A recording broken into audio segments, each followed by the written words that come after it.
조용히 좋으신 하나님 찬양합시다. 좋으신 하나님, 좋으신 하나님, 참 좋으신 나의 하나님. 우리의 기도를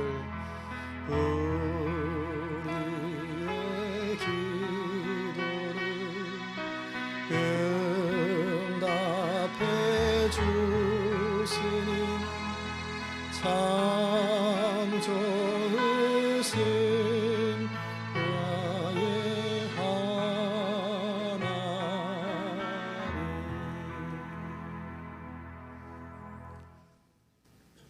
은혜로우신 하나님, 오늘도 우리가 주님의 말씀 앞에 섭니다. 우리의 몸이 와 있지만 생각이 분산되는 사람 없게 하시옵소서.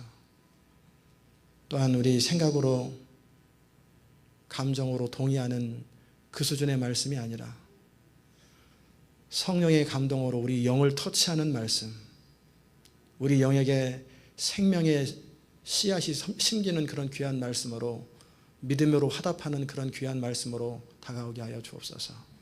듣는 자와 전하는 자가 성령의 감동받게 하옵소서. 우리 주님 예수 그리스도의 귀하신 이름으로 기도드리옵나이다. 아멘.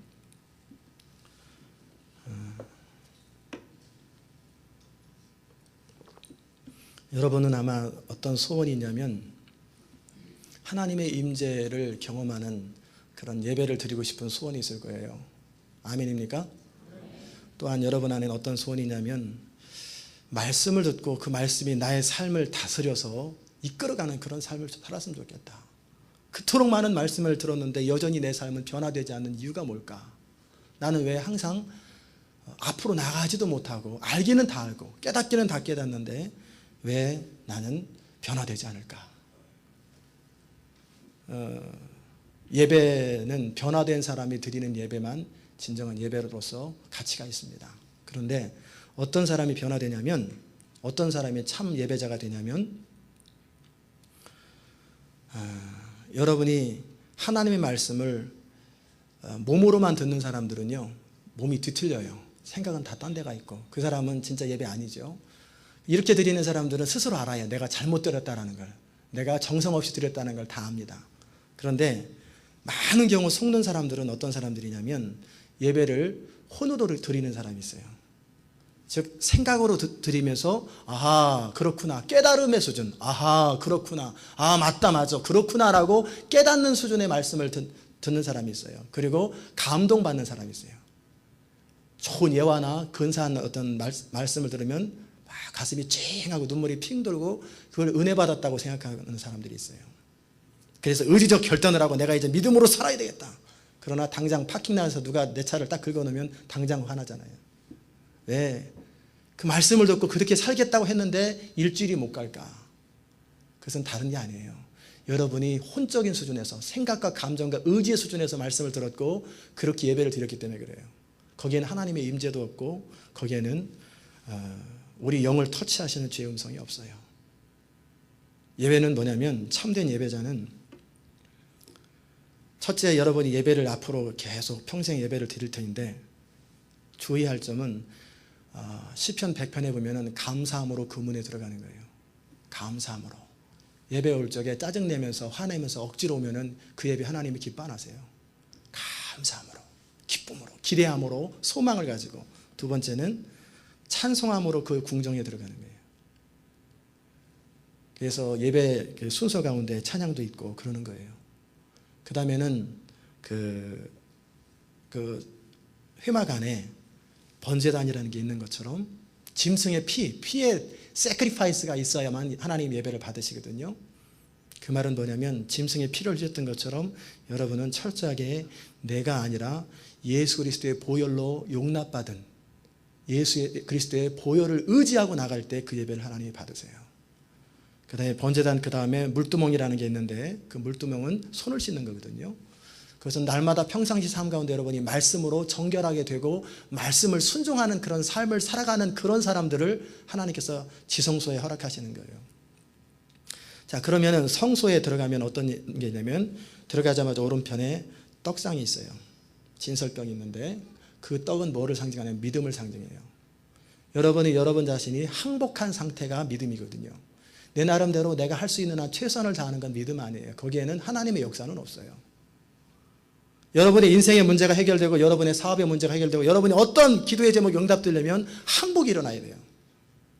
내 힘으로 할 수 없기 때문에 완전히 토탈 서렌더가 일어난 상태에서 믿음이 역사합니다. 그게 바로 빵을 먹는 거예요.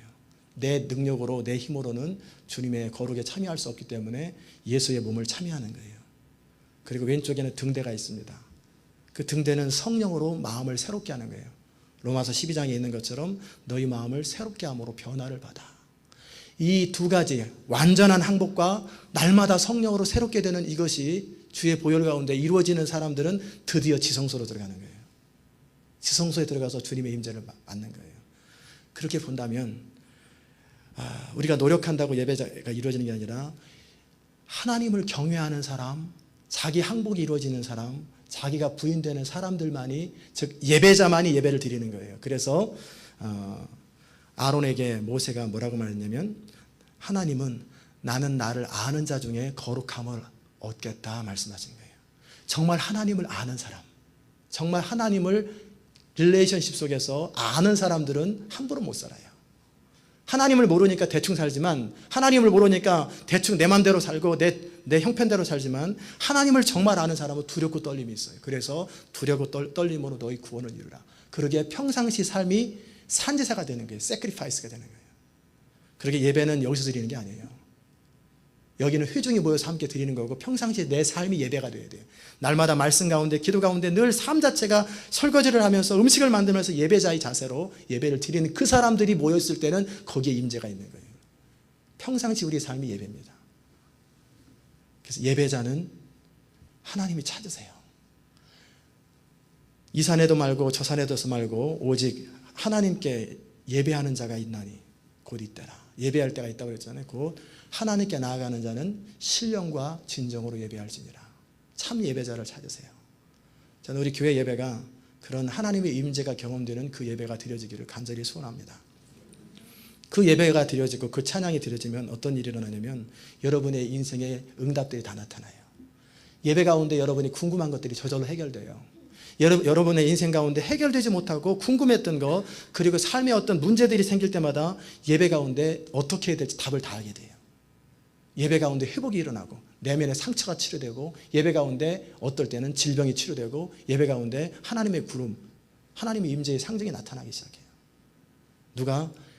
예배자들이 예배 드릴 때, 사람들이 예배 드리는 게 아니라 정말 그렇게 하나님을 갈망하는 사람, 하나님을 향해서 hunger for God, 하나님을 향해서 목마르고 굶주려 있는 그 사람, 떡을 먹고 배부르는 사람들이 아니라 내게는 너희가 알지 못하는 양식이 있다라고 예수님 말씀하신 것처럼 하나님의 말씀을 사모하며 하나님 알기를 소원하는, 그러므로 그런 사람들은 영으로서 몸의 행실을 죽이는 거예요.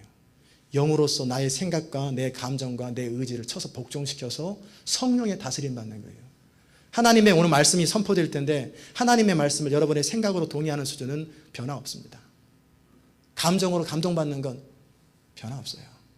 그러면 언제까지냐면 여러분의 성령 앞에 하나님, 오늘도 이 드려지는 예배 가운데, 오늘도 읽는 이 말씀 가운데, 이 기도의 시간 가운데 성령님 나를 다스리소서. 순간순간 여러분이 계속 그 기도를 하면서 성령의 흐름에 집중하는 거예요. 그럼 성령님은 여러분의 영을 터치하십니다. 성령님은 여러분의 생각에 말씀하시는 분이 아니에요. 그건 여러분이 제 목소리만 들은 거예요. 성령님은 반드시 여러분의 영을 터치하십니다. 사단은 여러분의 생각을 터치하기도 하고 여러분의 감정을 터치하기도 합니다. 그러나 성령님은 여러분의 생각과 감정을 터치하는 게 아니라 영을 통해서 여러분의 생각에 전달되는 거예요. 아멘? 여러분이 그러기에 예배는 자세예요. 태도. 하나님 앞에 서는 태도. 오늘 물권이라고 하는 제목으로 여러분과 함께 말씀을 들을 때 그 성령의 감동으로 그리고 믿음으로 확증된 그런 말씀들이 여러분 인생 가운데 선포되기를 바랍니다. 영적인 세계에도 영적인 권위가 있어요. 그래서 믿는 자에게 허락하신 권세가 뭔지를 정확하게 아는 사람은 그 권세를 누리게 됩니다. 하늘과 땅의 모든 권세를 하나님께서 예수 그리스도에게 허락하셨잖아요. 아담에게 허락하셨는데 아담의 죄로 말미암아 빼앗겼지요. 그래서 마귀가 다스렸는데 십자가를 통해서 승리를 하고 부활하심으로 하늘과 땅의 모든 권세 그리스도께 있는데 그리스도는 승천하시면서 이 권세를 누구한테 주셨어요? 교회에게 줬단 말이에요. 교회는 뭐냐면 믿는 자 여러분과 저 한 사람 한 사람들이에요. 그러기에 우리가 믿으면 나보다 더 큰 일을 하는 거예요. 믿는 자의 권세가 뭔지를 정확하게 아는 그 사람은 그 영적인 원리를 따라서 하나님의 능력들이 나타나는 삶을 살아가요. 마찬가지로 그런 영적인 원리가 있는가 하면 물질에도 물질적인 원리가 있어요. 신명기 8장에 보면은 재물 얻을 능이라는 말이 있습니다. 하나님께서 재물 얻을 능을 주었기 때문에 재물을 얻게 되는 거예요. 물론 세상에 안 믿는 사람들은 창조 질서를 따릅니다. 창조 질서만큼 역사예요. 그러나 믿는 자에게는 창조 질서 위에다가 창조 질서를 거스르는 게 아니라 창조 질서 위에다가 믿음의 질서가 따라가요. 믿음으로 역사하는 방법이 있어요. 그러기에 우리가 이런 그 재물 얻을 능, 물적인 권세, 물질적인 권세가 있으면 그 사람은 사업을 하면 사업이 돼요. 그 사람은 무슨 일을 해도 돈이 가는 게 다 보여요. 그 사람은 어떤 일을 해도 하나님께서 그 사람을 통해서 하고자 하시는 것이 다 나타나기 시작해요. 그럼 사업의 기름 부음이 있어요. 예배 가운데도 하나님의 기름 부음이 있는 것처럼 여러분이 사는 삶의 자리 가운데도 예배 자리잖아요. 그러니까 여러분이 예배 가운데 또 삶의 자리 가운데 기름 부음이 있어요. 그러면 그 사람이 사업하면 사업에 하나님께서 이삭을 통해서 100배나 결실한 것처럼 똑같은 농사를 짓는데 어떤 사람은 20배, 30배 결실한다면 이삭은 100배나 결실해요. 그럼 그가 손을 대는 곳마다 형통하게 돼요. 왜? 거기에 기름 부음이 있기 때문에 그래요. 그럼 어떤 사람이 그런 일을 참여하는지 그 부분을 오늘 나누게 될 것입니다. 부자인지 가난한지 나누는 기준은 소유가 아닙니다. 어떤 사람이 부자냐면 내가 쓰고 싶을 때 내가 필요한 곳에 돈이 없어서 못 쓰는 적이 한 번도 없는 사람, 내가 항상 쓰려고 할 때마다 돈이 늘 있는 사람은 부자예요. 그렇죠? 내가 재산을 얼마나 갖고 있든 상관없어요. 가난한 사람은 뭐냐면 아무리 많은 재산을 갖고 있어도 쓰려고 하면 항상 돈이 모자라. 돈을 쓰려고 하면 항상 돈이 없어요. 이런 사람은 가난한 사람이에요. 내가 필요한 것, 꼭 필요한 곳에 항상 돈이 있는 거예요. 그게 바로 부유한 사람입니다. 하나님은 믿는 우리가 이 땅을 살아가면서 내가 온 것은 우리로 생명을 얻게 하고 하나님과 생명의 관계를 누리게 하고 풍성하게 살기를 원하세요. 사치스럽게 호화롭게 사는 것을 말하는 게 아니에요. 풍성한 건 뭐냐면 우리가 필요한 것이 날마다 공급되는 거예요. 그래서 기도로도 시키잖아요. 일용할 양식을 하루하루 그날 필요한 것들을 하나님 공급해 주시옵소서. 늘 필요할 때마다 공급이 늘 따르는 것, 그래서 돈이 없어서 무슨 일 못하는 것이 없는 것, 그게 풍성한 사람이에요. 오늘 읽은 본문에도 하나님 뭐라고 말씀하셨냐면 하나님이 능히 모든 은혜를 너에게 넘치게 하시나니 이는 너희로 모든 일에 항상 모든 것이 넉넉하여 모든 착한 일을 넘치게 하려 하심이라. 우리가 살아가는 동안에 모든 것이 넉넉하여 그것을 통해서 모든 착한 일이라는 것은 내 나름대로 양식껏 사는 게 아니라 하나님이 원하시는 선하신 뜻을 온전히 이루어가는데 부족함이 없는 거예요. 그게 바로 하나님께서 우리에게 예비하시고 목적하시는 거예요. 저는 오늘 여러분과 함께 그러면 왜 우리 삶에 재정적으로 막히는지, 왜 자꾸 그렇게 살면 좋은데 왜 자꾸 돈줄이 막혀가지고 정말 쓰려고 그러면 없고 맨날 이렇게 돈 때문에 동동거리고 페이먼트 때문에 동동거리고 사는지 그 삶의 그 원인들을 제가 말씀드립니다. 다시 말하 원인을 알면 태도만 바꾸면 결과는 나타나는 거예요. 원인을 정확하게 하는 것. 두 번째는 그런 이 물질의 권세를 가지고 우리가 어떻게 살아야 되는지를 오늘 함께 나누기 원해요. 첫 번째, 우리 삶 가운데 재정적으로 막히는 이유는 뭐냐면 믿음의 여정을 살아가는데도 재정이 문득 막힙니다. 신자로서 크리스찬으로 살아가는데도 재정이 딱 돈이 막히면은 위기의식이 느껴지고 왜 하나님께서 내게 필요한 것을 공급해 주시지 않을까 의문이 생기고 답답함이 생깁니다. 하나님은 항상 선하신 분이고 신실하신 분인데 그분은 말씀대로 역사하시는 분이시고 우리의 모든 필요를 다 아시는 분이신데 왜 내 삶 속에 경제적으로 궁핍함이 있고 왜 뭔가 모르게 늘 답답하고 막힐까? 그것은 때로 우리 삶을 단련하시는 하나님의 그 과정도 있지만 사실은 하나님 앞에 왜 재정이 막혀 있는지를 정확하게 진단하는 것이 필요합니다.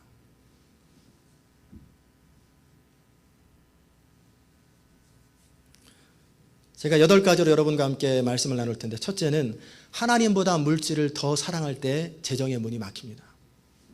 우리 주님께서는 하나님과 재물을 겸하여 섬길 수 없다고 분명히 말씀하셨어요. 이건 분명한 선언입니다. 이건 바꿀 수 없는 선언이에요. 그런데 우리 마음이 하나님보다 재물에 더 가 있는 거예요. 근데 우리는 아니라고 그러죠. 아니라고 스스로 말하고 또 자기도 모르게 자기를 속여요. 그런데 그것을 점검하는 방법은 이렇습니다. 여러분이 날마다 하는 기도의 제목 가운데 많은 시간들을 재정적인 필요가 해결되는 것 같고 날마다 씨름하는 사람들이 있어요. 이방인들처럼 뭘 먹을까, 뭘 마실까, 뭘 입을까, 이거 가지고 날마다 씨름하는 사람이 있어요. 너희가 구하기 전에 다 있어야 될 줄 안다고 말했는데, 물론 우리가 구하지 말라는 게 아니라 구하는 거예요. 그러나 우리의 마음이 그쪽에 완전히 집중되어 있을 때는 이미 여러분은 물질에 있어서 사로잡혀 있는 거예요. 또 어떤 일을, 사업이든지 어떤 계획을 세우고 검토하기 위해서 늘 돈 먼저 생각하고 돈 먼저 고민하는 사람이 있어요. 하나님께서 뭘 원하시고 내가 어떤 일을 해야 하는가, 하나님께서 어떻게 나에게 원하시는가를 생각하면서 살기보다는 내가 가진 돈이 얼마지? 그럼 이 돈에 맞춰서 뭐를 하지? 항상 돈 먼저 계산하는 사람이 있어요. 이런 사람은 그 하나님이 주인이 아니에요. 물질이 주인이에요. 이 세상의 대부분의 사람들은요, 그렇게 살아갑니다. 내가 가지고 있는 것에 근거해서 살아갑니다. 돈 있으면 하고 돈 없으면 안 합니다. 그 사람들은 그 태도를 바꾸지 않는 한 하나님의 일은 할 수 없어요. 그러나 하나님의 사람들은 어떻게 살아가냐면 그것이 하나님의 뜻이 분명하다라는 확신이 있으면, 말씀 가운데 분명한 확신이 있으면 돈이 있고 없고와 상관없이 과감하게 나가는 거예요. 그럼 하나님은 다 채우십니다. 하나님의 일에는 하나님이 자원을 공급해 주시는 거예요. 여러분이 주인으로서 사람들, 종업원이나 어떤 다른 사람들을 일시킬 적에, 밭에서 일시킬 적에 밥도 안 주고 쟁기라든지 도구도 안 주고 일시키는 거 보셨어요? 그럼 주인이 손해잖아요. 배고프니까 맨날 밥 생각만 하고 있지요? 그 다음에 일하려고 그러는 도구가 없지요? 마찬가지로 하나님께서 하나님의 일을 시키실 적에는 필요한 것을 다 공급해 주시고 은사와 탤런트도 주시고, 하나님은 하나님의 뜻을 따라서 살아가는 사람에게 모든 그 일을 이룰 수 있는 모든 것을 다 공급해 주시는 분이에요. 모든 자원을 다 공급해 주시는 분, 그게 이스라엘 역사 가운데 항상 신실하게 나타나셨던 그 하나님이에요. 바로 우리가 하나님보다 물질을 더 우선순위하고 그것에 의해서 내 마음이 흔들릴 때 나는 이미 물질에 사로잡혀 있다는 사실, 이것이 해결되지 않으면 재정의 문이 안 열립니다. 그러기에 먼저 그의 나라와 그의 의를 구하라는 거예요. 그래, 이 모든 것은 저절로 따른다는 거예요. 두 번째는 뭐냐면 하나님의 뜻보다 내 욕심이 앞설 때 문이 막힙니다. 많은 사람들은 무슨 생각하냐면 자기 나름대로 소원과 자기 나름대로 이기심과 욕심을 가지고 살아가면서 이게 하나님께서 내게 주신 음성이라고 생각하고 하나님이 내게 주신 뜻이라고 생각하는, 착각하며 살아갑니다. 그리고 안 이루어지면 원망해요. 왜 하나님이 나를 안 돕나?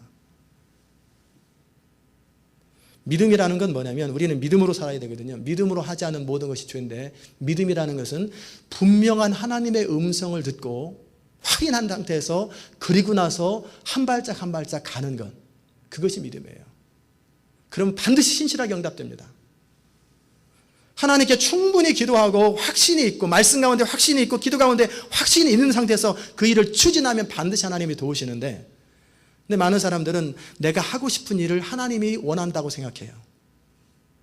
그리고 하나님이 마땅히 도우셔야 된다고 생각합니다. 그렇다면 하나님 우리 종이죠. 내가 원하는 일에 하나님이 항상 꼬박 노릇하면 하나님이 종이죠. 그게 아니에요. 너희가 내 안에 거하고 내 말이 너희 안에 거하면, 이 말은 예수님의 영과 우리 영이 하나가 되어서 주와 합한 자는 한 영이라. 그러기에 하나님이 원하는 것을 나도 진짜 소원하는 거예요. 그렇게 하나님과 내가 같은 마음, 같은 소원을 가진 사람들에게는 빌립보서 2장 13절이 그때 적용되는 거예요. 처음부터 적용되는 거 아니에요. 너희 안에 거하시는 이가 너희 안에 소원을 두고 행하신다고. 성령께서 우리 안에 소원을 둔다고 할 때는 내 사는 목적이 분명하고 하나님 나라, 내 그때 순간순간 하나님의 성령의 인도를 받는 줄을 정확하게 알고, 그리고 내 마음에서 하나님 앞에 다윗의 고백처럼 내 마음을 감찰하소서, 내 마음에 조금이라도 거리낄 것이 있는지 감찰하소서 하고 떳떳하게 하나님 앞에 서는 거예요. 그렇게 되면 하나님은 우리 인생 가운데 하나님의 음성이 선명하게 들리고 하나님의 뜻이 분명하게 들립니다. 인생의 목적이 분명하고 하나님과 동행하는 삶이 분명하면 여러분이 듣고 싶지 않아도요, 일부러 귀를 막으려고 해도 다 들립니다. 세 번째는 뭐냐면 왜 재정의 문이 막히냐면 빛이 있을 때 재정적으로 막힙니다. 사랑의 빛 외에는 아무 빛도 지지 말라고 그랬는데 이 빛이 우리 가운데 있을 때 재정의 문이 막혀요. 이 말은 뭐냐면 여러분이 자동차를 사지 마라. 다 빚으로 샀잖아요. 그죠? 집을 사지 말라 그 말을 하는 게 아니에요. 내가 갚을 수 없는 선을 넘어서면 안 되는 거예요. 갚을 수 있는 만큼만 빌리고 그리고 갚기가 어려울 때는 내 재산을 팔아서라도 그 문제를 해결하고 나서 하나님 앞에 서는 거예요. 이 대책도 없이 빚을 지고 살아가면 하나님은 때로 우리 삶을 어그러지게 만듭니다. 그래서 재정적인 코너에 몰리게 만들어요. 그래서 정신 차리도록 네 마음대로 사는 거 아니다. 그러게 빚 문제를 여러분이 청산을 해야 합니다. 네 번째는 뭐냐면 11조를 계속하여 드리지 못할 경우에 재정의 문이 막힙니다. 하나님께서 우리로 하나님의 것을 하나님으로 인정하기를 원하세요. 그러기에 정직한 11조를 드리라고 말씀하세요. 그러면 내가 너의 삶을 책임지겠다고 말씀하세요. 그런데 정직한 11조 생활을 하지 않는 사람들은 삶에 황충이 생기고 과실이 기한전에 떨어져요. 분명히 될 것 같은데 지나고 나면 안 되고 뭔가 많이 번 것 같은데 보면 여기서 펑크나고 저기서 펑크나고 그래서 많이 돈을 모았는데 어느 날 갑자기 싹 날아가 버리고 항상 노력은 노력도 하는데 돌아보면 남는 게 하나도 없어요. 이게 왜? 정상적인 삶을 못 살아서 그래요. 또 어떤 사람은요 또 11조를 가지고 자기 마음대로 쓰는 사람이 있어요. 다 하나님의 것이니까 11조 가지고 선교한다고 하는 사람이 있어요. 그 선교 하나님이 안 받으십니다. 11조는 정확한 액수, 여러분이 잘 모르면 크레딧 카드로도 잘 모르면 그때그때 적어 놓으세요. 매상 채권을 정확하게 가서 더도 말고 덜도 말고 정확하게 내세요. 팁처럼 그냥 좀 더 내지 말고 정확하게 내세요. 그리고 그것은 내 마음대로 사용하는 것이 아니에요. 내가 섬기는 교회의 선한 청지기로서 내 모든 재산이 하나님의 것임을 인정하는 그런 마음으로 하나님 앞에 드리는 거예요. 어떤 사람은 신약시대 때는 11조의 개념이 끝났다고 말합니다. 그러면 그 사람에게 분명히 더 말씀드립니다. 그 사람은 그렇게 말하는 사람은 어떤 각오를 해야 되냐면 내가 가진 전부를 하나님께 사도행전처럼 다 드려야 돼요. 전 재산을 다 드려야 돼요. 그리고 실제 드리든 아니든 내 모든 것이 다 주의 것이오니 주님이 말씀하시면 나는 100% 다 원하는 대로 다 쓰겠습니다. 이게 되는 사람들이에요. 그런 사람은 10에 2, 10에 3, 10에 8, 10에 9 그 이상이 넘어가는 사람들이에요. 그러기에 여러분이 최소한 해야 될 일이 정직한 11조를 드리고 남은 물질을 사용함에 있어서도 하나님의 뜻을 따라 가장 지혜롭게 사용하는 방법이 무엇일까를 늘 기도하면서 신중하게 살아가는 그것이 재정의 문이 열리는 비결이에요. 다섯 번째는 뭐냐면 인색하지 마십시오. 하나님께 물질을 드릴 때든지 사람에게 사랑을 베풀 때든지 아낌없이 인색하지 말고 드리는 거예요. 하나님은 오늘 본문에 나와 있는 것처럼 억지로 하거나 인색함으로 드리기보다는 기쁨으로 정직하게 드리는 것을 기뻐하세요. 즐겁게 드리는 건. 하나님은 우리가 하나님께 직접 드릴 방법은 없어요. 하나님은 차가 안 필요합니다. 하나님은 밥이 안 필요해요. 내 하나님께 드리는 방법은 하나님 나라를 위해서 물질을 사용하는 것 그리고 사람들에게 물질을 사용하는 것 그게 하나님께 드리는 거예요. 그것이 바로 적게 심는 자는 적게 거두고 많이 심는 자는 많이 거둔다라는 원리예요. 애써 모으려고 해도 가난하게 되는 사람이 있어요. 그렇게 애쓰고 모으는데 어느 날 갑자기 푹 묵돈이 몇만 불이 딱 나가버려요. 한 5년 동안 10년 동안 그렇게 벌었는데 10만 불이 탁 날아가 버려요. 사고 한번 딱 나가요. 그래서 엉뚱한 데로 막 툭툭툭 나가는 사람들이 있어요. 흩어 구제하고 다른 사람을 나눠주고 베풀어줘도 늘 풍성하게 돈이 자꾸 들어오는 사람이 있어요. 돈이 모이는 사람이 있어요. 그게 성경의 원리예요. 우리가 우리의 것을 가지고 하나님 나라와 영광을 위해서 그리고 다른 사람에게 베풀고 살아가는 것이 하나님의 축복인 것을 여러분이 믿으시기 바랍니다. 인색하지 마세요. 마음에서 음식점에 갔을 때도 다 눈치 보고 하지 마시고 없으면 없는 대로 사는 거죠. 나 돈 없다. 그럼 돼요. 그러나 있을 때는 내는 거예요. 내가 하나님의 일을 하기 때문에 베풀지 않아도 된다고 여기지 말고 가능하면 풍부하게 나눠주고 베풀어주고 살아가면 그 사람은 하나님의 풍성하심을 경험하게 되는 거예요. 그게 우리 교회가 경험하는 거 아니에요. 나눠주고 베풀어줘도 모자르지 않잖아요. 그 다음에 여섯 번째는 뭐냐면 재정에 대해서 걱정하지 말고 감사하라. 우리 주님은 산상순 마태복음 5장 6장 7장 그 세 장 가운데 하실 말씀도 참 많으실 텐데 굉장히 많은 지면을 돈 문제를 다루고 있어요. 목숨을 위하여 무엇을 먹을까, 무엇을 마실까, 무엇을 입을까 염려하지 말라. 들의 백합화가 어떻게 자라는가 봐라. 하물며 그들도 공중의 새들도 입히시고 먹이시거든 너희일까 보냐. 이방인처럼 살지 말고 그의 나라와 그의 의를 구하라. 그리하면 이 모든 것이 더해진다는 거예요. 그러기에 내일 일은 내일 염려하고, 우리가 오늘 때문에 염려하는 사람이 어디 있어요? 다 내일 때문에 염려하죠. 내일 일은 내일 염려하고, 오늘 걱정은 오늘 새끼 먹을 게 있고, 잠잘 때 있으면 할렐루야 감사하고, 내일 일은 내일 걱정하는 거예요. 그렇다가 미래를 준비하지 말라는 게 아니라 걱정하지 말라는 거예요. 걱정한다는 건 뭐냐면 하나님을 신뢰하기보다는 사탄이 주는 두려움과 불안감을 믿는 거예요. 너 망할지 몰라, 잘못될지 몰라, 그 불안감과 두려움을 신뢰하는 거예요. 하나님의 음성, 하나님 말씀보다는 사람의 말을 더 신뢰하면 어떻게 되겠어요? 선악과를 따먹는 거예요. 선악과를 따먹는 게 뭐예요? 내 인생을 내 방법과 내 능력으로 해결하는 거예요. 사탄은 우리에게 돈의 노예로 만들기 위해서 탐욕과 권력욕과 자부심과 허영심을 넣어줍니다. 그것을 통해서 인간을 지배해요. 가난한 사람이 그 탐욕이 없을 것 같으죠? 안 그래. 단 8불 때문에, 돈을 안 갚는다는 그 이유 때문에 8불 안 갚는다고 총을 쏴버렸어요. 그 집에 대고 총을 쐈는데 화학물질에 맞아가지고 불이 나가지고 엄청나게 많은 사람들이 죽었어요. 8불 때문에. 그것 때문에 사람을 죽이기도 하고, 그것 때문에 훔쳤는데 주인이 따라오니까 총을 쏴버리는 거예요. 단 10불 때문에. 또 부자들은 그 자기 돈을 가지고 다른 사람을 위협합니다. 돈을 가지고 내가 더 그럼 안 줄 거야? 줄 거야? 돈 가지고 협박을 합니다. 그리고 돈을 가진 것 때문에 흐뭇해하고 돈이 없으면 불안해지는 사람들, 이게 돈이 주는 자부심이에요. 허영심이에요. 또 불안한 마음을 가지고 안절부절 못하게 만드는 거, 이게 다 사탄의 전략이에요. 근데 이렇게 이 전략에 빠져 사는 사람이 얼마나 많습니까? 이에 반대해서 하나님의 사람은 어떻게 살아야 되냐면 걱정하기보다는 하나님을 신뢰하는 거예요. 하나님의 선하심을 바라보고 반대 정신으로 사는 거예요. 그렇게 살아가면 사단의 진이 무너져 버려요. 그러니까 하나님의 풍성함이 우리 삶 가운데 흘러넘치는 거예요. 사탄은 우리에게 이런 생각을 줍니다. 여러분도 아마 많은 사람들이 이런 생각에 사로잡혀 있을 텐데, 내 것을 누구에게 주면 나는 모자랄 거라고 생각해요. 내가 100불을 가지고 있는데 80불을 다른 사람 주면 나는 20불밖에 없으니까 난 모자라고, 나는 삶이 안 될 거야. 이게 사탄의 생각입니다. 궁핍의식이에요.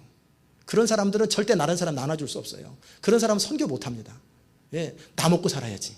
내 자식 먹고 살아야지. 내 사업해야지. 왜? 궁핍의식을 갖고 있어요. 냉장고에 아이스크림이 2개밖에 없습니다. 그러면 아이들은 3명이에요. 그러면 누가 먼저 가야 되나? 그게 싸움하지만 냉장고에 아이스크림이 1000개도 넘어요. 아주 거대한 냉장고. 그래서 매일 먹으라고 그래요. 그런데도 그럼 오히려 안 가요. 하나님은 무한하시고 풍부하신 분이라는 마인드를 여러분 안에 갖고 있으면 뭘 경험하냐면, 광야에서 300만 명을 먹이셨던 하나님을 경험하고, 그 호렙산 꼭대기에서 까마귀를 통해 먹이셨던 그 하나님을 경험하고, 그리고 사르밧 과부를 통해서 먹이셨던, 엘리야를 먹이셨던 그 하나님을 경험하게 되는 거예요. 아멘. 궁핍의식을 갖지 마십시오. 사람이 떡으로 사는 게 아니에요. 내 손에 잡힌 이 물질 가지고 사는 게 아니에요. 하나님의 입으로 나오는 말씀으로 살아가면, 말씀을 순종하고 살아가면 하나님이 다 채우시는 걸 경험하게 돼요. 한국 땅에 자원이 어디 있어요? 한국 땅에 농사져 가지고 세계 수출해서 팝니까? 아니에요. 한국 땅에 자원이라고는 거의 없어요. 그런데 무슨 반도칩 같은 거 만들어 가지고 이게 어디서, 이런 거 아이디어잖아요. 이런 거 가지고 세계에서 돈을 벌어온단 말이에요. 하나님은 우리가 생각하는 방식대로 우리에게 물질을 허락하는 분이 아니에요. 우리가 상상을 초월하는 방법으로 하나님이 얼마든지 우리에게 말씀을 주실 수 있어요. 그러기에 여러분이 평생에 사는 동안에 풍성하게 사시려면 이 풍부의식을 가지세요. 나는 다른 사람이 나눠주고 베풀어줘도 나는 항상 풍부하다. 그러므로 나는 하나님의 통로가 되어서 나는 하나님께 많은 것들을 받고 많이 나눠주고, 많이 받고 많이 나눠주고, 그래서 이 관이 넓어지는 거예요. 관이 좁은 사람은요, 쩔쩔쩔쩔 수돗물 꼭지 다 잠궜는데 물 떨어지는 것처럼 간신히 그렇게 구제합니다. 그러나 관이 넓은 사람들, 이런 뭐 조지아에 물관이 있잖아요. 저쪽에서 뭐 다른 데서 오면은 엄청, 아마 이 교회만큼 넓을지 모르겠어요. 그게 우리 삶이라면 어떻게 되겠어요? 무한대로 받고 무한대로 나눠준다면 얼마나 좋겠어요? 에이, 말처럼 쉬운가요? 라고 하는 불신앙이 우리를 가로막지, 그 불신앙만 없으면 우리는 기적을 경험합니다. 일곱 번째는 뭐냐면 책임감을 가지고 성실하고 부지런하게 사십시오. 어떻게 하면 되겠지 그러면 반드시 안 됩니다. 요행은 없어요. 마땅히 해야 할 것을 하지 않는 사람에게 찾아오는 것은 가난과 원망뿐이에요. 믿음으로 산다고 해서 그냥 가만히 기다리다가 그럼 망합니다. 저도 다 해봤어요. 그렇게 살다 망하더라고요. 그건 게으름이에요. 최선을 다하는 거예요. 안식일이 있는 이유가 뭡니까? 우리는 쉼만을 생각하잖아요. 그러나 다르게 표현하면 6일 동안 최선을 다해 일하는 거예요. 성실하게 6일 동안 최선을 다해 일한 사람은 7일째 가치 있게 쉬는 거예요. 근데 항상 놀던 사람이 하루 더 쉰다. 그거 아니죠. 아픈 사람들 빼고는, 부득이한 경우를 빼고는 부지런히 성실하게 일하십시오. 그래야만이 부지런히 네 양떼의 형편을 두루 살펴야만이 하나님께서 물질을 통해서 공급하세요. 그 다음에 여덟 번째 마지막으로 뭐냐면 지혜롭게 돈을 사용하십시오. 함부로 돈을 낭비하고 그때그때 충동적으로 물질을 사용하지 마세요. 그리고 나서 하나님이 도와줄 걸 기대하면 하나님은 뭐라고 말씀하시냐면 너는 이미 내가 준 것을 가지고 다 낭비해버렸다. 네 작은 물질 가지고 2, 3천 불 가지고도 관리 못하는 사람이 어떻게 2, 30만 불을 관리하며 그거 관리 못하는 사람이 어떻게 2, 3천만 불을 관리하겠느냐. 네 작은 물질도 관리 못하는 사람이 어떻게 큰 물질을 관리하겠느냐. 집에서 새는 바가지 나가서 새는 것처럼 내가 물질을 사용하는 방법을 몰라서 그때그때 기분대로 충동적으로 물질을 사용하는 사람들은 항상 어려움에 빠질 것입니다. 지혜롭게 사용하세요. 현명하게 물질을 투자하는 방법을 알아야 돼요. 지혜로운 투자는 정말 의미 있는 곳에 물질을 사용하는 거예요. 그런데 가장 지혜로운 투자가 중에 하나가 뭐냐면 하나님 나라와 영광을 위해서 물질을 투자하는 것, 삶을 투자하는 거예요. 그럼 어떤 분들은 아이고 시험 들어가지고 또 돈 내라는 얘기구나 생각하는 분들은 복이 없어요. 성경을 믿는다면 우리 주님은 마가복음에서 분명히 말씀하셨어요. 내가 진실로 너에게 이르노니 나와 및 복음을 위하여 집이나 형제나 자매나 아비나 어미나 자식이나 전토를 벌인 자는 금세 지금 이 땅에 사는 동안에 있어서 집과 형제와 자매와 모친과 자식과 전토를 100배나 받되 핍박을 겸하여 받고 내세의 영생을 받지 못할 자가 없느니라. 그러나 나중된 자가로서 먼저 되고 먼저 되려서 나중될 자가 많으니라. 하나님은 우리가 하나님 나라와 영광을 위해서 물질을 사용하실 때 우리의 인생을 당장은 없어지는 것 같고 당장은 불편한 것 같아. 그러나 놀라운 방법으로 우리 인생을 채우시되 100배나 채운다고 그랬어요. 그렇다고 여러분 돈 내고 돈 먹게 해야 되겠다 해보십시오. 근데 그것도 안 돼요. 이 사실을 믿음으로 받아들이고 하는 사람이 있고 못하는 사람이 있는 거예요. 교회를 오랫동안 먼저 된 사람들도 먼저 된 자로서도 이 비밀을 깨닫지 못하면 항상 나중되는 거예요. 그래서 결국 머뭇머뭇거리다가 계속 평생을 헤매고 뒤늦게 신앙생활을 시작했는데도 이 원리를 깨닫고 하나님 나라를 위해서 내 시간을 드리고 내 물질을 드리고 필요하다면 가족과의 관계 속에서 우리 주님 말씀하셨어요. 너희가 진정 하나님을 따르려고 하면 네 가족이 네 원수가 될 것이다 말씀하셨어요. 그렇다가 평생 원수를 만드는 게 아니에요. 저도 신학교를 들어가려고 그럴 적에 우리 아버지가 뭐라고 말씀하셨냐면 호적을 팔아. 어머니는 다리를 붙들고 꼭 그렇게 살아야 되냐. 장로해라 장로. 그러면 되지 않냐. 막 울면서 매달렸어요. 그럴 때 제가 다리를 딱 풀면서 놔라. 그렇게 한 게 아니고 정중하게 말씀드렸죠. 그럼 호적을 파십시오. 제 마음에 제 스타일대로 그러면 인연을 끊으십시오. 저는 가야 됩니다. 아버지 마음에 못을 박는 거지요. 아버지도 알아요. 교회 생활했고 어머니도 다 알아요. 근데 그래도 어떻게 우선순위가 있으니까 그랬단 말이에요. 그런데 6개월도 못 돼가지고 나중에 이제 신학교를 가게 되니까 아버지와 어머니가 저한테 그랬어요. 내가 평생에 너의 기도 후원자가 되마. 너는 참 선택을 잘했다. 뒤늦게서야 아버지가 이제 적극적인 후원자가 된 거예요. 어머니도 적극적인 후원자가 됐고. 그러나 그건 뭐예요? 결국은 부모를 다 얻었죠. 형제를 다 얻은 거예요. 우리 친족들이 저를 날마다 기도 부탁하거든요. 그러면 가족들을 다 얻은 거예요. 당장은 우선순위 때문에 아픔을 겪지만 결국은 모든 사람을 주께로 돌아오게 하는 하나의 과정이에요. 우리 주님은 중심을 원하십니다. 우리가 하나님을 향해서 전부로 나아가면 하나님도 우리에게 전부로 나오십니다. 그러나 우리가 하나님을 향해서 머리를 계산하고 따지면은 하나님도 계산하고 따지십니다. 하나님과 관계에서, 사람과의 관계에서 이런 기본적인 부분들이 다 해결되고 나야 하나님이 재물 얻을 능을 주세요. 그러면 그가 손을 대는 것마다 복을 내려요. 여러분이 상상을 초월하는 방법으로 하나님 물질을 허락하십니다. 그 다음에 이제 그렇게 해서 물질의 권세를 얻으면 어떻게 해야 될지, 이제는 그 다음 두 번째 단계입니다. 먼저 오늘 본문에 나와 있는 부분을, 물질의 권세를 사용하는 방법 중에서 본문을 살펴봅니다. 먼저 헌금 드리는 방법에 대해서 말씀하고 있어요. 고린도 후서 9장 1절에서 5절까지 내용 보면은 미리 준비된 헌금을 드리라고 말씀하세요. 바구니 돌아가면은 그때그때 계산해가지고 더더욱이 지혜로운, 또 어찌 보면 안 지혜로운 건데, 설교 끝나고 헌금 바구니를 돌리는 사람들이 있어요. 그러면은 어떻게 되냐면 설교 들어보고 감동되면은 더 많이 내는 거예요. 감동이 안 되면 적게 내고. 그건 마당패, 선앙당 마당패들이 춤추고 놀고 하다가 감동되면 돈 내는 거랑 똑같아요. 하나님은 굿하는 분이 아니에요. 그러게 미리 준비하라는 거예요. 미리. 교회 오기 전에 미리 마음으로 결정하고, 예배 은혜 받았다고 그건 다음 주에 내면 돼요. 왜 한 주간에 마음이 바뀔 수도 있으니까 다음 주에 내면 되고, 미리 충동적으로 돈 내지 말라는 거예요. 그래서 미리 결정하고, 그런데 봉투가 없을 때 그때는 교회에 와서 봉투를 에다 집어넣는 한이 있어도 미리 액수를 여러분이 미리 결정하세요. 미리 결정하고 준비되고 갖춰진 헌금을 드리는 거예요. 제가 청년 때 헌금에 대한 중요한 교훈을 얻었습니다. 한 달에 15만 원 아르바이트해서 벌었는데 식비를 포함한 기숙사 비용이 11만 원, 11조가 15,000원, 매주 1,000원씩 5,000원 드리면 2만 원이 남습니다. 그래서 차비하고 책을 쓰면서 한 달에 2만 원 가지고 한 주에 5,000원씩 썼습니다. 그런데 교회에서 헌금 시간이 되었어요. 나는 다 짜여진 걸 가지고 써야 되는데, 그날 우리 교회 어렸을 때 다녔던 교회는 뭐냐면 헌금 바구니가 돌기 전에 미리 기도를 해요. 설교 끝나고. 그러면 그 시간에 저는 지갑을 다 꺼냅니다. 이게 가르쳐주는 사람이 없으니까 그때 항상 그 기도 시간에 지갑을 여는 거예요. 그런데 그날따라 1,000원짜리가 안 보이는 거예요. 빨간색이 안 보이고 그린 색깔이 10,000원짜리만, 그것도 기숙사비 내야 될 돈이 그 안에 딱 들어있는 거예요.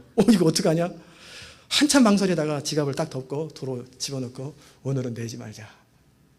왜? 나는 1,000원을 내기로 했는데 돈이 없다. 내지 말자. 근데 제 마음에 부담이 왔어요.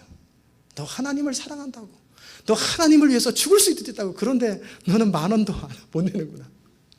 그러면서 막 제 마음속에 막 찔림이 오는 거예요. 왜 너 그냥 지갑을 집어넣느냐.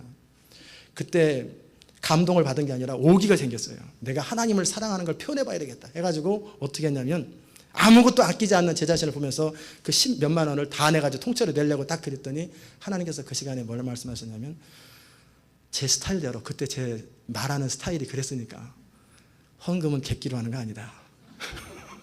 그렇게 그때그때 기분대로 헌금하는 게 아니다. 그럼 어떻게 하라고요? 10,000원만 해라. 그래서 제가 10,000원을 드렸죠. 용돈이 10,000원이 주는 거 아니에요? 그 다음에 또 뭐 다른 방법으로 아마 채워졌을 거예요. 그랬을 때 제가 헌금하는 방법을 알게 됐어요. 충동적으로 하려고 했던 저 하나님 앞에 어필해 보려고, 그거 아니다. 그리고 1,000원 할까 10,000원 할까 머리 썼던 그 인색함도 아니다. 기쁨으로, 감사함으로 준비된 헌금을 드리라는 거예요. 그 다음에 또 고린도후서 9장에 보면 또 어떤 양념에 작정된 것을 온전히 드려라, 그렇게 말씀하고 있어요. 하나님께 마음으로 작정했다가 자기 마음대로 그만두지 말고 하나님께 드려야 될 것은 정확하게 드리라는 거예요. 고린도 교회는 바울에게 뭐라고 말했냐면, 예루살렘 교회가 어렵다는 이야기를 들으면서 우리가 헌금을 하고 모아가지고 예루살렘 교회를 돕겠습니다. 걱정하지 마십시오. 그랬더니 사도 바울이 너무너무 감동을 받아가지고 이제 마케도니아 교회를 다니면서 자랑하는 거예요. 이 고린도 교회는 이렇게 헌신된 사람들이다. 막 그랬더니 마케도니아 사람들도 격동시켰다는 말이 뭐냐면 마음을 감동시키고 사람들에게 도전을 줘가지고 마케도니아에 있는 많은 교회들이 이제 자발적으로 힘에 지나도록 헌금을 다 냈는데, 정작 고린도 교회 와보니까 하나도 안 거뒀어요. 낼 생각도 없어요. 그러니까 사도 바울이 너네들 때문에 다른 사람들은 다 냈는데 너희들은 정작 내지도 아니하고, 그러면 내가 너희 교회를 그렇게 자랑을 했는데 사람들한테 내 말이 뭐가 되고 너희가 뭐가 되겠느냐. 그러지 마라. 물질을 드리려고 하다가 문득 마음이 바뀌고 인색하게 되는 것은 사탄의 속임수입니다. 하나님께 작정한 것은 온전히 드리는 것이 중요합니다. 이미 여러 번 들으신 분도 계실 거예요. 그러나 이것 이상의 감동되는 이야기가 없기에 제가 말씀드립니다. 어느 시골교회 집사님의 이야기인데, 교회에서 건축원금을 작정하는 시간이 되었어요. 그런데 이 집사님도 나름대로 가난한 교회, 가난한 성도인데 작정을 했어요. 그런데 목사님이 작정하신 분들의 액수를 쭉 보더니 이상하게 여겼어요. 이 집사님은 내가 형편을 아는데 이 작정서에 5천만 원이라고 써 있는 거예요. 5천만 원이면 5만 불이잖아요. 이 사람은 전 재산을 팔아도 5만 불이 안 되는데 여기다 5천만 원을 왜 써놨을까? 그래서 아무래도 이게 뭐 착오가 있는 것 같다 싶어가지고 기도 중에 불렀어요. 집사님 잠깐 뵙시다. 제가 보니까 5천만 원이라고 작정했는지 이게 실수로 쓴 거 아닙니까? 실수로 쓴 거 아닌지 확인해 주세요. 그랬더니 딱 보더니 왜 5천만 원이라고 써있지? 저는 원래 500만 원을 하려고 그랬는데 어떻게 하다가 동그라미 하나가 더 쳐졌네요. 예, 목사님이 말씀하시기를 그러면 이거를 집사님 손으로 동그라미 하나를 지우세요. 다른 용지를 쓰든지 제가 하지 아니하고 직접 쓰세요. 그랬더니 목사님 잠깐만 제가 이 부분은 기도를 좀 해봐야 될 것 같습니다. 제가 하나님 앞에 실수로 썼는데 그래도 혹시 하나님 앞에 기도하는 가운데 고쳐라 그러면 고치고 또 내라 그러면 낼 방법이 생기겠죠. 나는 돈은 없지만. 이 집사님이 그것을 놓고 기도하는 거예요. 하나님, 내가 하나님 앞에 실수로 500만 원 하려고 그랬는데 그것도 저에게는 굉장히 큰 부담을 가지고 하려고 그랬는데 5천만 원이라고 잘못 썼어요. 그럼 어떻게 하면 좋겠습니까? 그래도 드린 건 드린 건데 어떻게 하면 좋겠습니까? 물론 실수를 인정은 하시지만 그러나 어떻게 하면 좋겠습니까? 그걸 놓고 계속 기도하는 가운데 어떤 일이 있었냐면 하루는 신문을 봤어요. 근데 거기에 눈을 기증받는다고 안구를 기증받는다는 이야기 기사가 이상하게 가슴에 확 다가온 거예요. 그래서 그 신문을 들고 그 병원 서울로 향해서 갔어요. 그리고 나서 그 병원장을 만나가지고 내 눈을 기증할 테니 받아달라고. 병원장은 이상하게 생각한 거예요. 나는 당신 같은 사람이 아니고 교통사고 나서 죽은 사람들 아니면은 이제 질병으로 오늘 내일 해가지고 이제 임종하기 전에 사인 받아가지고 그런 사람들 눈을 살려고 그랬지 멀쩡히 살아있는 사람 눈을 빼는 건 살인행위입니다. 이거 내가 왜 이렇게 하려고 합니까? 아니 이건 안 됩니다. 그래 왜 무슨 사연이 있길래 무슨 돈이 필요하길래 이럽니까? 그랬대. 이 여자 집사님은 자신의 상황을 있는 그대로 얘기하면서 내가 이만저만해서 이렇게 됐습니다. 그럴 때 병원장이 통곡을 하면서 나는 한평생 교회를 다니고 교회를 사랑한다고 했고 하나님을 사랑한다고 했지만 집사님처럼 그렇게 하나님을 사랑한 적이 없습니다. 그러면서 감동을 받고 울면서 집사님이 작정했던 그 금액을 제가 다 드리겠습니다. 눈은 기증하지 않으셔도 됩니다. 제가 집사님에게 드린 것이고 집사님은 집사님 이름으로 그 헌금을 내십시오. 그래서 그 5천만 원을 받아가지고 헌금을 했다는 얘기입니다. 하나님은 항상 우리 중심을 원하세요. 많이 낸다고 기뻐하는 분도 아니고 적게 낸다고 싫어하는 분도 아니에요. 우리의 마음, 중심이 담긴 헌금을 기뻐하세요. 고린도후서 8장에 할 마음만 있으면 있는 대로 받으실 터이요 없는 것을 받지 아니하시리라. 그래서 우리 주님은 과부의 2렙돈을 기뻐하셨던 거예요. 이것이 부자의 많은 재산보다 더 많다. 여러분 가운데 어떤 분은요 100불이 다른 사람 10,000불보다 큰 사람이 있어요. 그 사람에게 100불이 너무너무 소중하고 큰 돈인데 그 돈을 드리면서 다른 사람 10,000불을 내는 사람보다 더 중심을 드린 사람이 있어요. 그럴 때 우리 주님은 100불이 10,000불보다 크다 그렇게 말씀하시는 거예요. 한 걸음 더 나가서 저는 여러분이 재정적인 부분에서 하나님께 위탁하시기를 바랍니다. 저도 91년도에 하나님께 제 지갑을 맡겨드렸습니다. 오늘 저는 여러분에게 그 부분을 여러분에게 권면할 생각이에요. 지갑을 맡기라는 말은 뭐냐면 이런 거예요. 이 지갑, 이게 이제 그때 그 지갑이 아니고 미국에서 새로 산 지갑인데 그때 이 지갑을 맡긴다는 것은 더 이상 하나님과 저는 딜하지 않습니다. 하나님이 필요하신 것에는 나는 언제든지 내가 가진 것, 그 당시 때 지갑이 비어 있었어요. 돈이 없었지만 앞으로 제 마음의 결정이 주님이 원하시면 내가 얼마를 가지고 있든지 언제든지 드립니다. 그럴 때 하나님이 저에게 또 반대급부로 약속하신 건 뭐냐면 나는 네가 사는 동안에 평생에 필요한 것을 다 채워주겠다. 저는 그래서 돈 걱정 안 하잖아요. 제 사는 동안에 제 필요한 것 평생 다 채워집니다. 무슨 프로젝트를 제가 하든 어떤 일을 하든지 이 교회가 하는 일, 우리가 하는 일을 제가 하는 일을 다 해결돼요. 왜? 지갑을 맡겼기 때문에 그래요. 부족하면 부족한 대로, 많으면 많은 대로 우리가 필요한 만큼 25센트가 필요할 때 25센트가 채워지는 것은 그때 1,000불이 채워지는 것도 난 거예요. 25센트가 정말 필요해서 차를 타고 가는데 25센트를 탁 던져야 지나가는데 근데 아무리 뒤져도 25센트가 없을 때 실제 YM의 사건들인데 하나님께서 창문 옆에를 들어와라 그랬더니 창문 옆에 25센트가 딱 있는 거예요. 그때 25센트는 정말 소중한 거예요. 다 25센트가 필요할 때 25센트가 생기고 100불이 필요할 때 100불이 생기고 1980불이 필요할 때 정확하게 생길 수 있다면, 그래서 우리가 평생 사는 동안에 우리 필요가 얼만큼 있을지 모르잖아요. 앞으로 얼마나 돈이 필요할지, 우리가 어떻게 될지 모르잖아요. 그러나 항상 우리의 필요가 정확하게 채워질 수 있다면 이것처럼 복이 어디 있어요. 이게 부자지요. 여러분이 그렇게 되기 원하십니까? 그러면 오늘 저와 같이 결단하십시오. 지갑을 맡기세요. 그 누구도 강요하지 않아요. 저도 강요하지 않아요. 여러분이 차에다가 지갑을 놓고 내리신 분들은 오른손을 왼쪽 가슴에 대십시오. 그리고 지갑을 여러분 자리에 있는 분들은 지갑을 꺼내세요. 지갑 꺼내세요. 가방에서 무슨 색깔 지갑을 갖고 있는지 다 꺼내세요. 저와 같이 하시면 여러분은 저와 같은 인생을 살 거예요. 없는 것 같아도 항상 있고 모자라는 것 같아도 항상 남는 인생. 차에 있는 분들은 차에다 마음에다 손을 얹고 기도하시면 돼요. 그리고 이제 눈을 감으십시오. 그리고 저를 따라서 하나님 앞에 기도하시기 바랍니다. 하나님, 이제 이후로 나는 하나님께 내 지갑을 맡깁니다. 주님께서 언제든지 감동 주시고 원하시면 아무것도 아끼지 않습니다.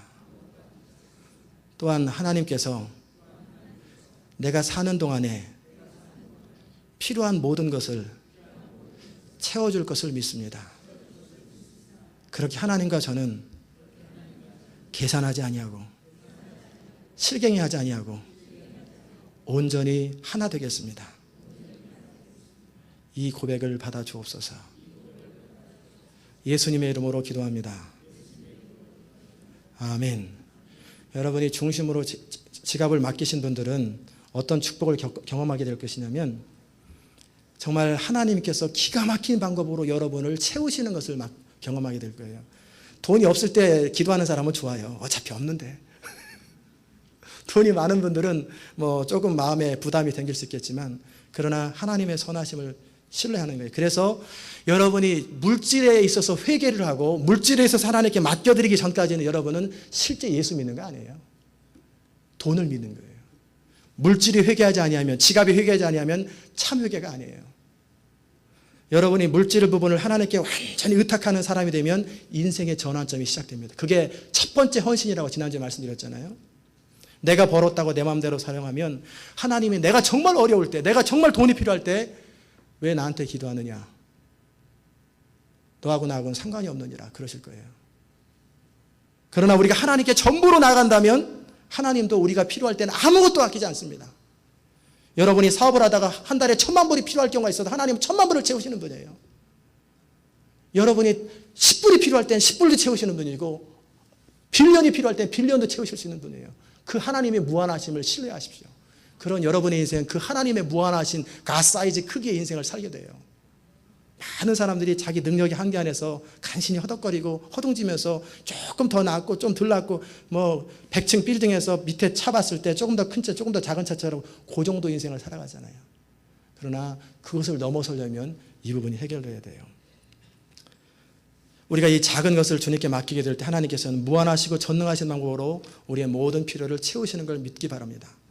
진정한 물권이란, 물질적인 권세란 뭐냐면 물질을 다스리는 권세예요.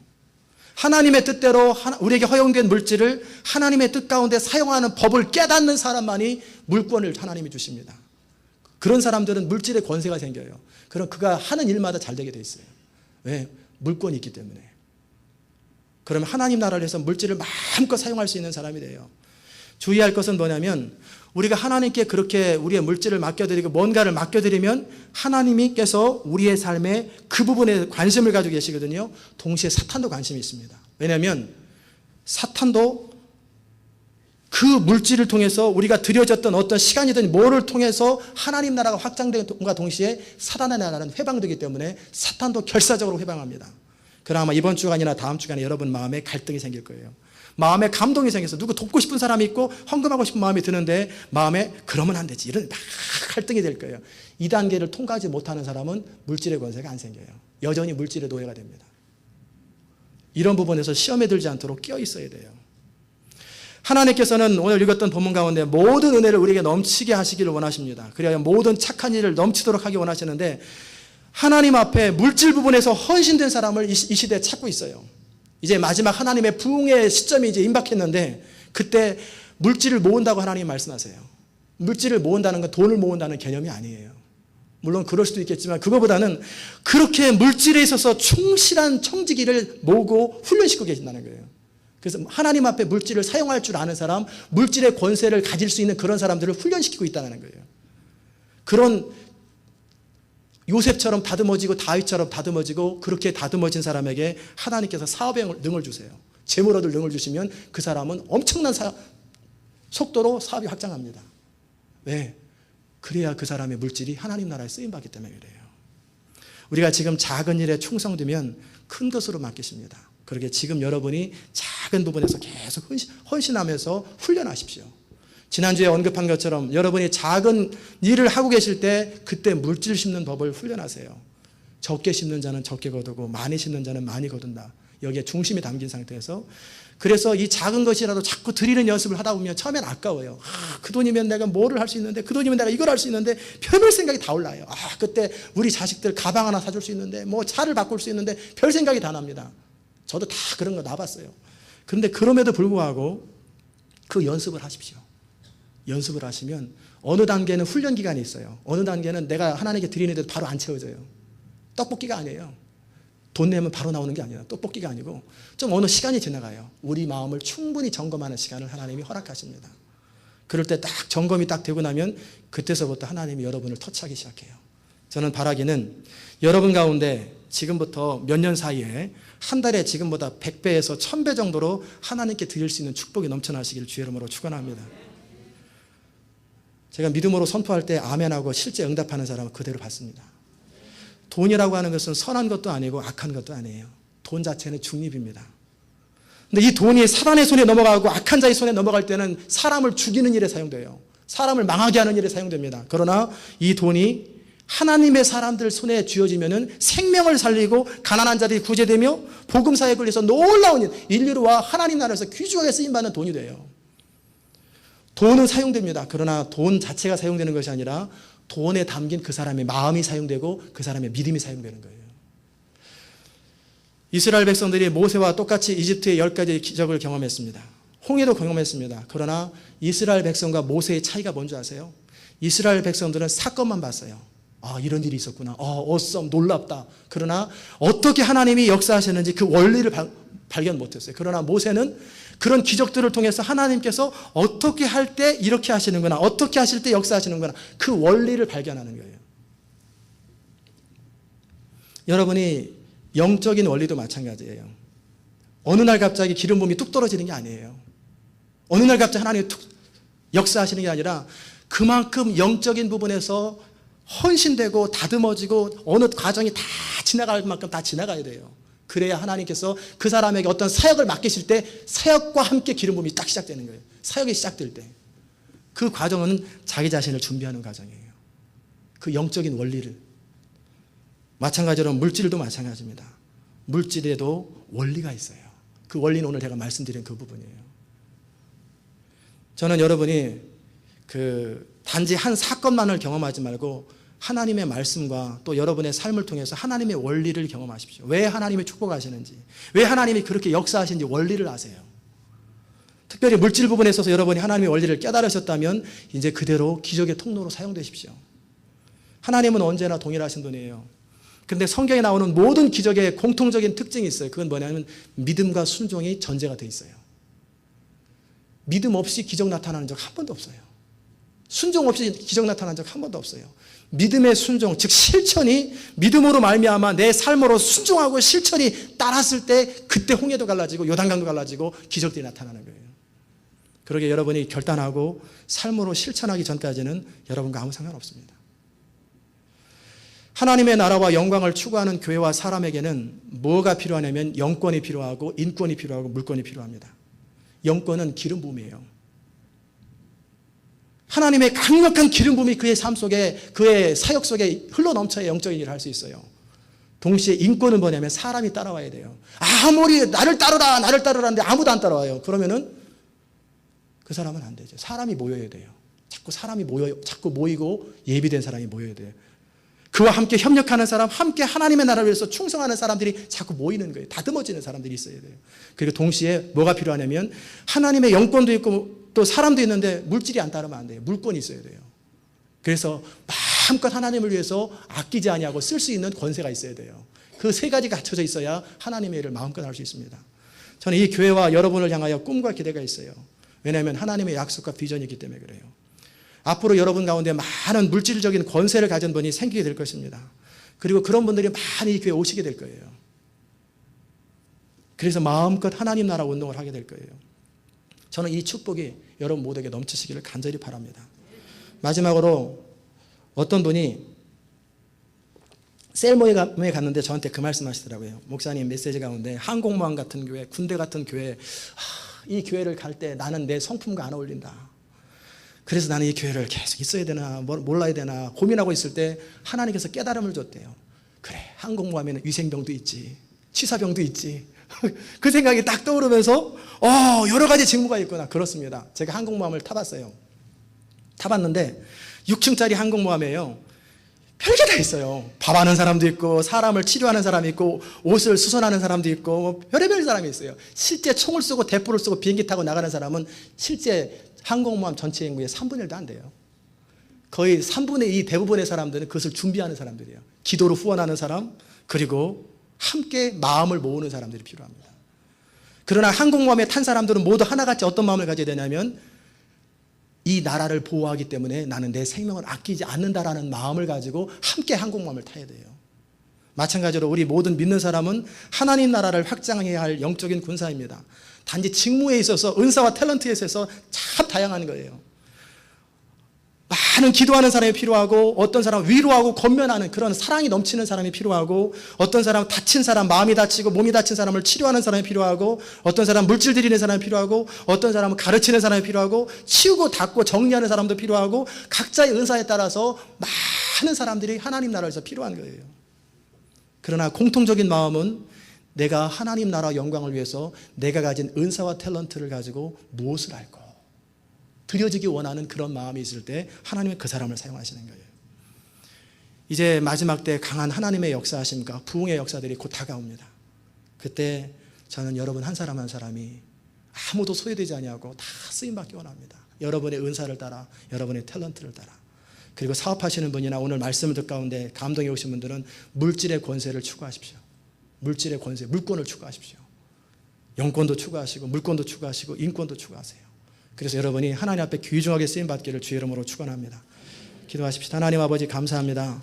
오늘도 이렇게 주님 앞에 나와 기도하며 주의 은혜의 말씀을 듣게 하시니 감사합니다. 하나님, 이 말씀이 우리를 살리고 우리가 어떻게 살아야 할지 깨닫는 보아와 같은 말씀으로 우리 영으로 레마로 말씀하시는 그런 귀한 음성으로 들려지기를 원합니다. 옥토와 같은 밭이 되어서 열매 맺고 그리고 아름답게 결실하는 그런 복을 누리게 하여 주옵소서. 예수 그리스도의 귀하신 이름으로 기도드리옵나이다.